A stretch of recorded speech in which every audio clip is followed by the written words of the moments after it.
kuwaad moodo inay barooranayaan, kuwa bilicdii fankaba geed saradii ku laalay, kuwa kada loobsi jiibsaday, kuwa teembada dhinac ka raacaya, kuwaad moodaa inay xabsi ka soo dareereen, kuwa xaraashay xeerarkii fankaba, waarsow kuwa tayo xumadii fankaba tiir ka saaray.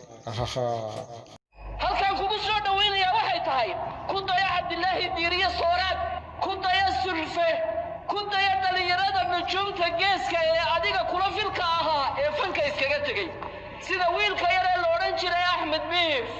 markuu heesayo hobalada la heesayo hablaha Axmed Biif baa loo yaqaanay. laba goorna xaramka tegay, xajka weyna sugaya, muxaadaraad qabanaya, imaka wareegaya oo ku baaqaya inay dhalinyaradu masaajidda ku soo noqdaan iyo markaa cibaadada markaa iyo salaaxa ee loo bixiyay Axmed al-Khayr la yiraahdo. imaka fanaanka Maxamed Biike ayaa raaligelin ka bixiyay hadal uu yidhi ayaama sii horreysay, kaasi oo ay kasoo horjeesteen dadku, gaar ahaan wadaadada ayaa ka hadlay islamarkaana sheegay inay dhibaato tahay in dadka martabada sare la kala saaro. haddaba Maxamed Biike ayaa maalmo sii horreysay ku qowlay in dadka caankii ay ka horeeyaan dadka kale, islamarkaana aanay isku meelba joogin, isku heerba aanay ahayn.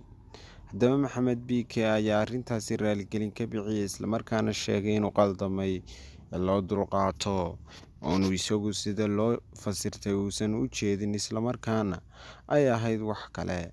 waxa uu sheegay in dadku ay si qaldan u fahmeen hadalkii uu yidhi markii hore ee ahaa inay dadka caankii ka horeeyaan dadka caadiga.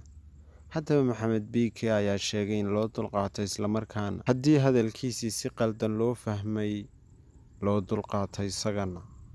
Maxamed Biike ayaa ah fanaan caan oo ku nool geyga Somalilan, gaar ahaan magaalada Hargeysa, kaasi oo ku heeso ay dadka badankoodu jecel yihiin, islamarkaana ay taageero u yihiin dad badan oo milyuumaad gaadhaya. maxaan kale hameeyo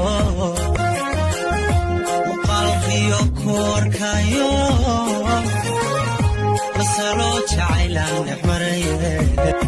maxaan kale hameeyo qalbiyo